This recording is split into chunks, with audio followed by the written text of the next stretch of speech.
De vuelta con Cerrando la Noche.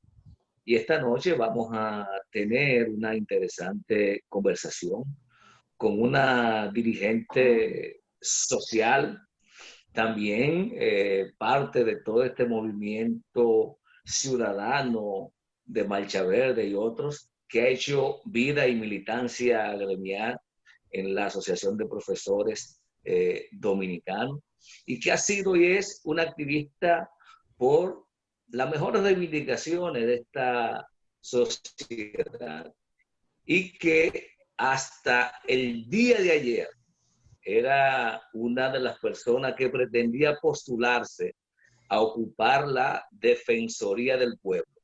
Pero ella explicará en el transcurso del programa las razones, dos cosas.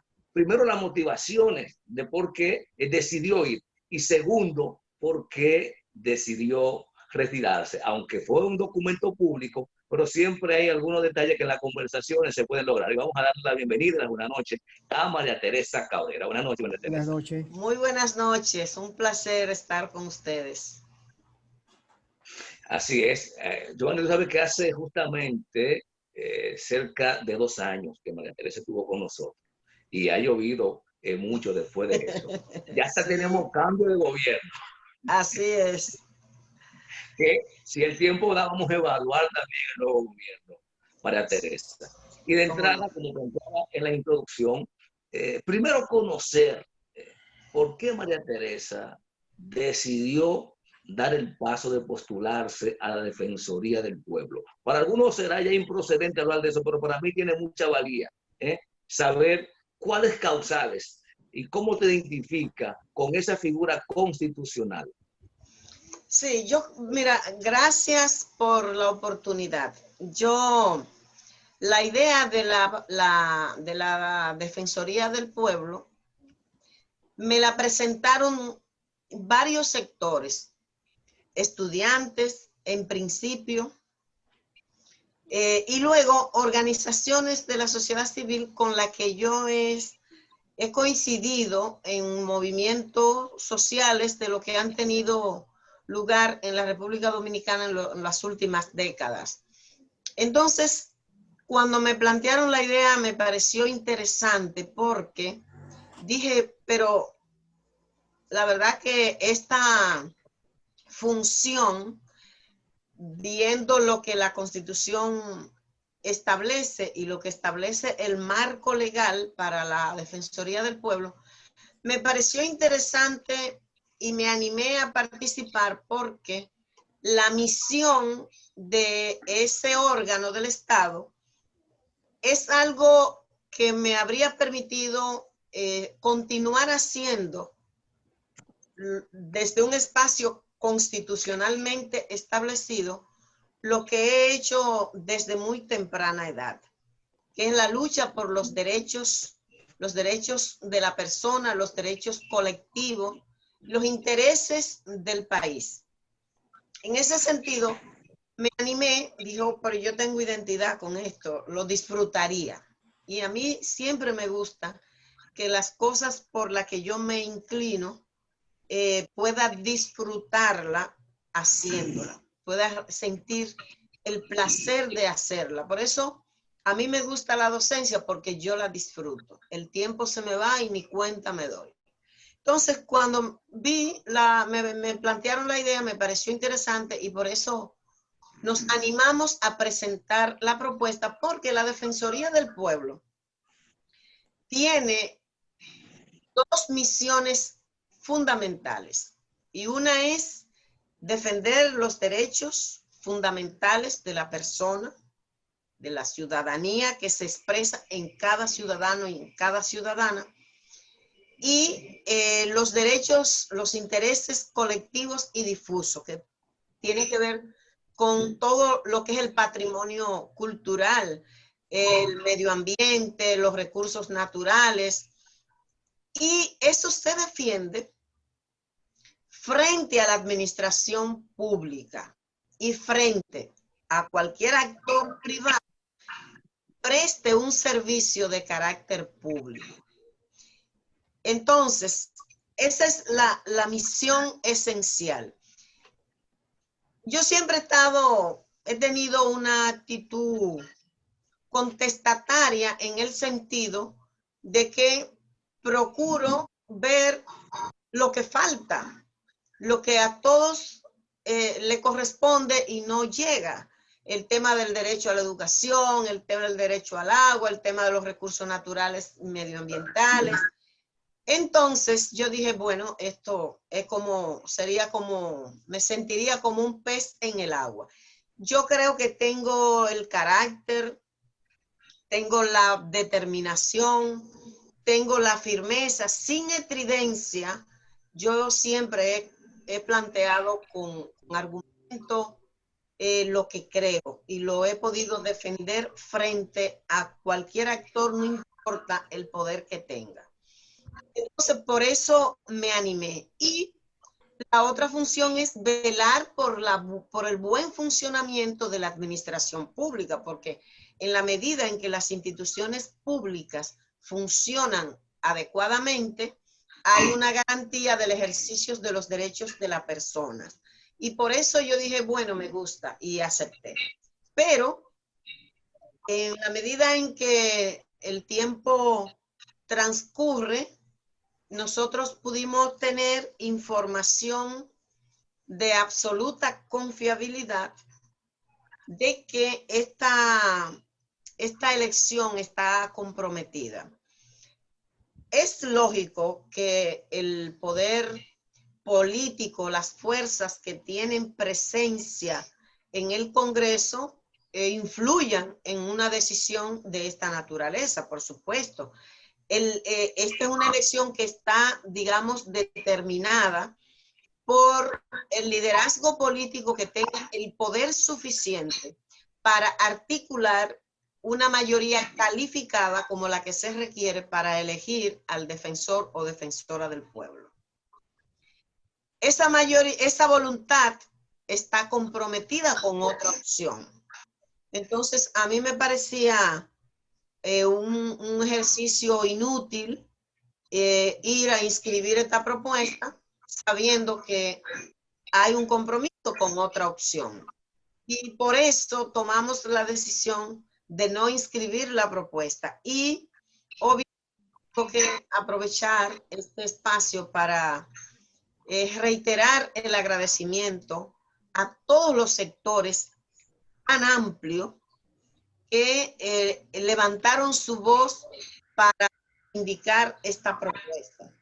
4 facultades de la Universidad Autónoma de Santo Domingo, la Universidad Abierta para Adultos, UAPA, que también dirigió una comunicación al Congreso, el obispo de La Vega, un empresario del prestigio y la trayectoria de Manito Despradel, la Asociación Dominicana de Profesores, la Federación de Asociaciones de Profesores de la UAS, el Centro Universitario de la UAS de Santiago, el Centro Universitario de la UAS en La Vega, el Centro de Barahona, el Centro de la UAS en San Juan de la Maguana, el Centro Juan 23, Ciudad Alternativa, o sea, una diversidad de organizaciones, medios de comunicación, comunicadores, periodistas que hicieron pronunciamiento público apoyando esta propuesta.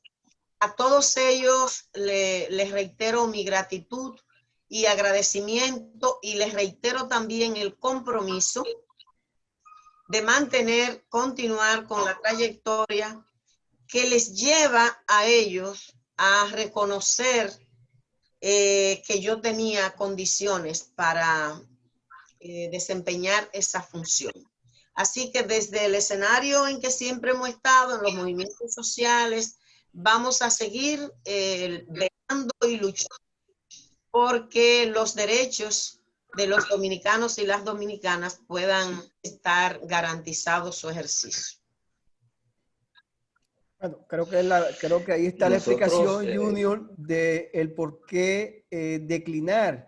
Yo creo que es válido el planteamiento que haces, María Teresa, y también saber de que hay fuerza, hay sectores políticos los cuales quieren tener pues sus alfiles en estructura de poder y qué bueno que tomaste esa decisión. Pero al margen de eso, María Teresa, hablando como quiero un poquito, ya hablaste de la facultad que tiene el defensor del pueblo de velar por los intereses difusos de los ciudadanos y lo que tiene que ver con el medio ambiente, pero hay otra cosa ahí que tal vez lo dejaste entredicho, y es que el defensor del pueblo no tiene ese carácter coercitivo, simplemente puede denunciar, puede decir, pero no puede llamar a la acción directa, a la intervención de la fuerza del orden. Lo vimos en una aventura que hizo la actual defensora del pueblo con la Cueva de las Maravillas, donde querían privatizarla, y pedir que las personas pues entraran a este lugar, y además se habla de una fortuna en el caso de privatizar en la Cueva de la Maravilla, y bueno, parece que se dio, pero no fue una fuerza que hizo el defensor del pueblo de forma legal, sino a través de los medios de comunicación, y parece que el poder de entonces decidió echar para atrás. Creo que te ibas a encontrar también con debilidades dentro de la función en la cual tú ibas a ejercer.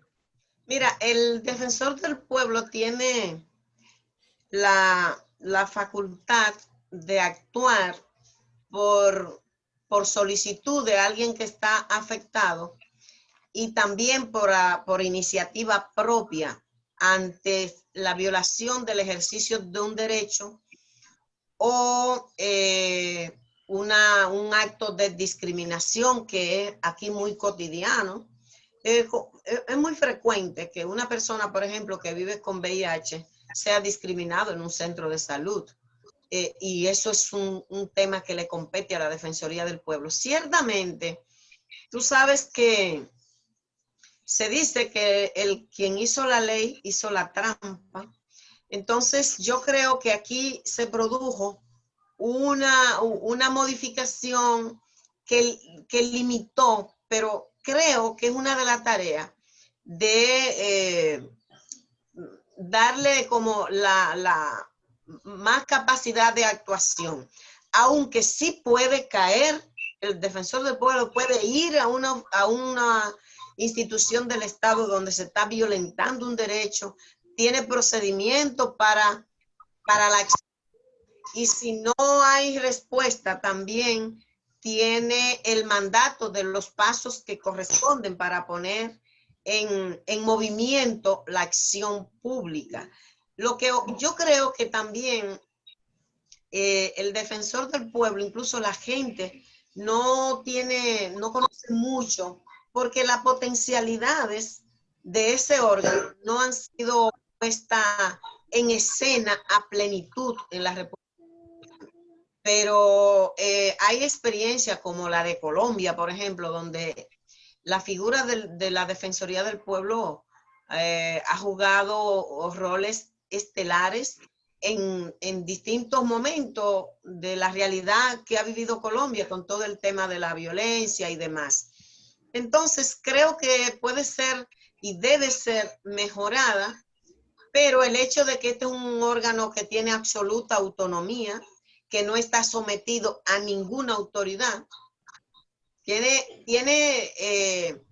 campo para actuar. Lo que pasa que también tiene que haber, las instituciones no son ni la sigla ni el edificio, están integradas por personas, y si la persona tiene que ponerle el ritmo en función de lo que el marco legal le otorga como facultad. Yo creo que también hace falta explotar más las condiciones y la competencia del defensor del pueblo, y también hay un componente que debe ser bien atendido, que es el que tiene que ver con la educación en el ámbito de los derechos.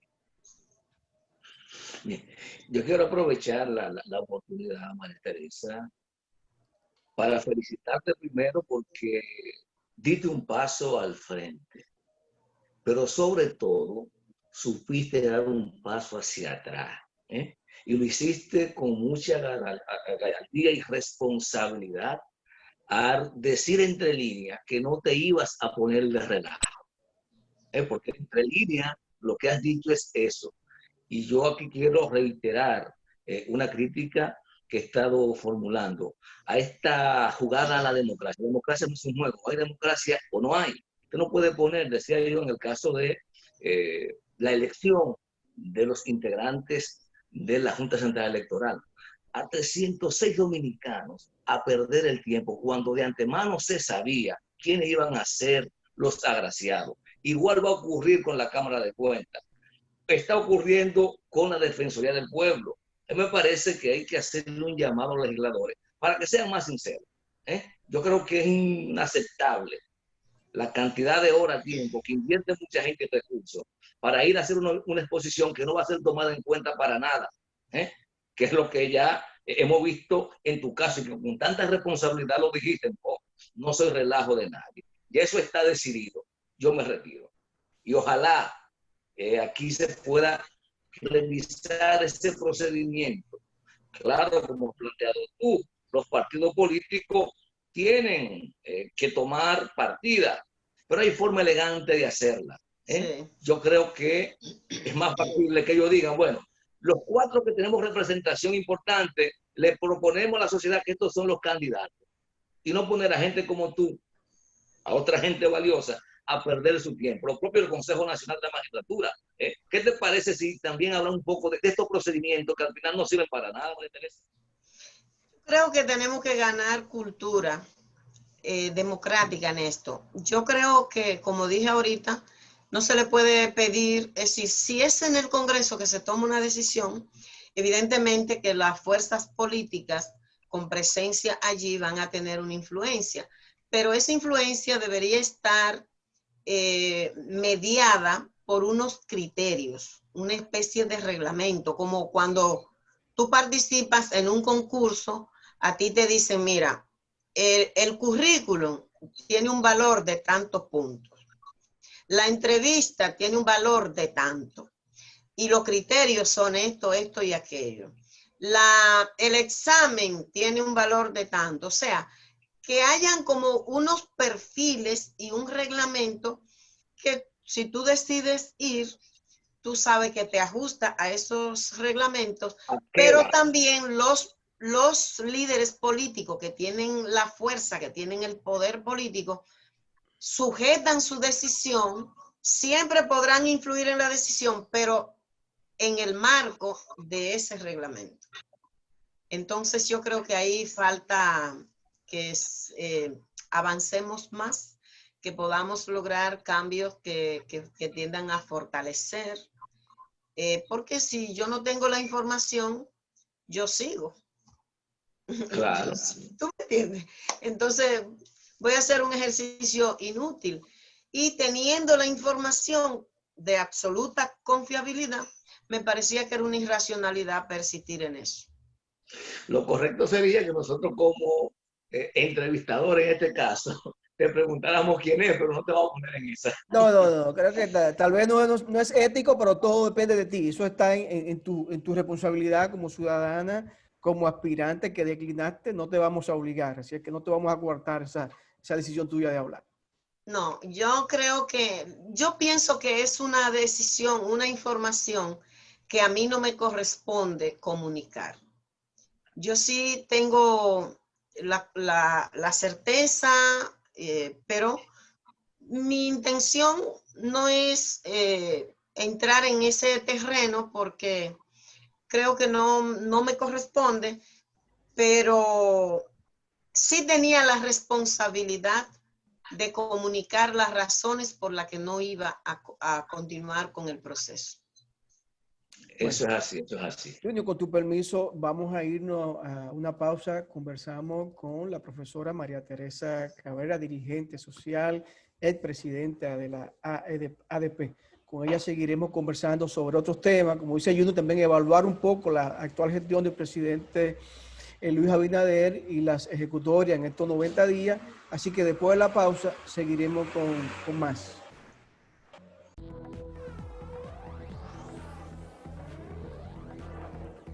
Continuamos con Cerrando la Noche y esta interesante conversación con la profesora o maestra María Teresa Cabrera. Y justamente sería bueno escuchar la evaluación que pueda hacernos, María Teresa, a propósito de este intento por no perder el año escolar, en el que tuvo que buscarse algunas alternativas para tratar de recuperar un poco el terreno perdido producto de la pandemia. Opiniones encontradas a favor y en contra, pero eso es normal en una situación como esta. Lo importante es ver qué vamos a conseguir medianamente con el proceso que se ha iniciado en la República Dominicana, retomando métodos y medios para educar que estaban un poco relegados a iniciativas muy del movimiento social, como es el caso de la educación a distancia a través de las emisoras, Experiencia Sí. Santa María, Experiencia Radio Enriquillo, en Tamayo. Ahora integramos otros elementos, incluyendo la Internet, María Teresa. ¿Cómo evalúas esta decisión? Mira, lo primero que hay que decir es que hay que saludar y reconocer el esfuerzo que ha hecho el gobierno por darle inicio al año escolar. Un esfuerzo que implica también la inversión de muchos recursos. Y por, digamos, contribuir a que los niños, las niñas, los estudiantes en sentido general no perdieran la conexión con su rol de estudiante, no perdieran el hábito, la identidad con ese proceso. Yo creo que eso es valioso porque en algunos países, como el caso de Bolivia, por ejemplo, claro, antes del cambio de gobierno, cuando estaba el gobierno de facto, digo yo, decidieron simplemente suspender el año escolar. Yo creo que ese esfuerzo, ese ímpetu por lograr por garantizar que no se detuviera el año escolar, la educación, es importante y hay que partir de él para evaluarlo. Ahora bien, tenemos dificultades preexistentes que no la generó la pandemia. La brecha digital no la genera la pandemia. Los niveles de desigualdad que tenemos no lo genera la pandemia lo desnuda. Y eso hace que sea muy complicado el tema del inicio del año escolar, el desarrollo del año escolar sin dificultades. Las dificultades eran lógicas que iban a aparecer.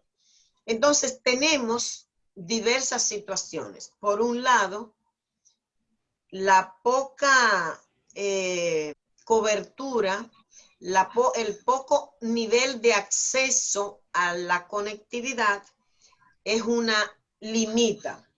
Por lo tanto, no se puede hablar de educación virtual y estamos hablando de educación a distancia, efectivamente, como tú indicabas. Esa situación, a eso se le agrega la composición de las familias. Muchas familias encabezadas por mujeres, hogares monoparentales que tienen que ir a trabajar sí o sí. No pueden acompañar a los hijos y esto es un tema que está generando mucho estrés, mucha tensión. Y muchos han optado por no inscribir el niño o la niña. Familias que no tienen nivel educativo para poder acompañar a los hijos e hijas en ese proceso. El otro elemento que se agrega es que la educación a distancia, sobre todo para los más pequeños, es realmente difícil para ellos, porque nada puede sustituir la interacción, la presencia de su maestro o su maestra en el aula. La que ellos están viendo en la televisión no es la suya. Esa no es. Entonces, la prisa, la rapidez con que se puede hacer el proceso en la televisión, en los medios de comunicación, no es igual que cuando se está en el aula, porque la maestra, el maestro se ocupa de saber si entendió, si alguien no entendió. Mientras hay un estudiante que pide que se le explique de nuevo, se le explica, pero esa posibilidad no existe. Y yo veo que también a los niños y a las niñas se les está generando como ansiedad. Ellos se desesperan porque no pueden, que yo no escribo tan rápido, me decía un niño, que yo no puedo, que yo no sé escribir tan rápido, yo escribo mal paso y eso va muy rápido y no me da tiempo. Y entonces él se pone casi en una agonía. Ese es el caso de ese niño con quien yo hablé. Entonces, todas esas son situaciones que hacen muy complejo el problema, pero a eso se agrega la efectividad de la educación a distancia. Hay estudios ya, universidades de los Estados Unidos ya han hecho investigaciones que ponen en evidencia cómo la educación a distancia ha tenido una reducción en los niveles de aprendizaje de un 28% en el caso de los estudiantes de familias de clase media y alta, de media hacia arriba. Pero cuando se verifica, se indaga en los sectores más empobrecidos, entonces ese porcentaje sube a un 58% de reducción, es decir, 58% menos aprendizaje que lo que se tenía en la presencialidad. Ese es un verdadero drama.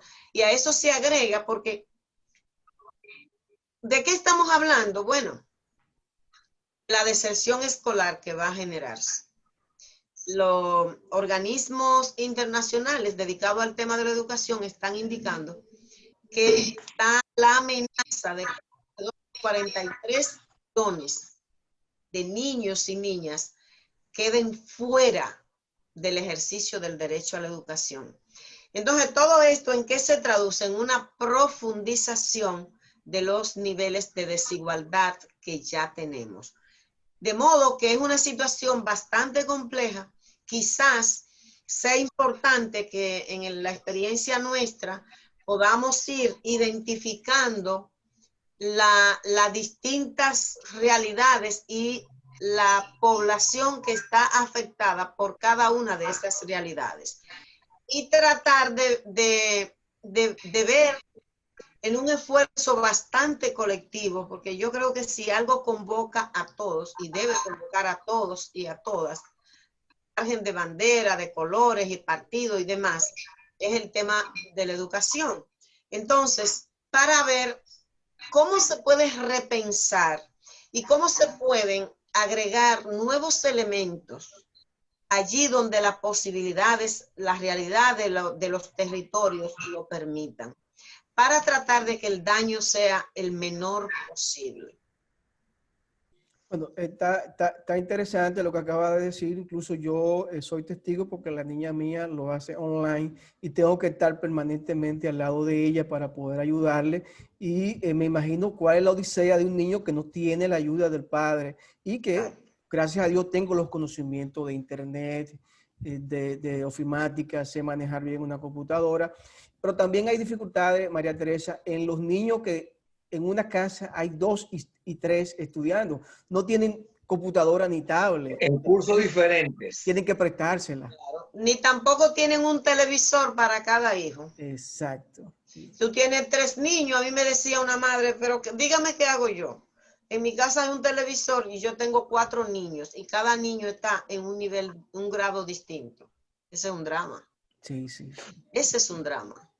Entonces, esas son las realidades que yo digo que hay que hacer un levantamiento y tratar, y hay que buscar forma de ver cómo se combina algún nivel de presencialidad, aunque no sea todos los días. Semanal, una vez a la semana, un seguimiento. Por lo menos, porque sí. Yo te cuento que hay una escuelita en el Seibon que no tiene nada, ahí no, ni energía eléctrica tiene.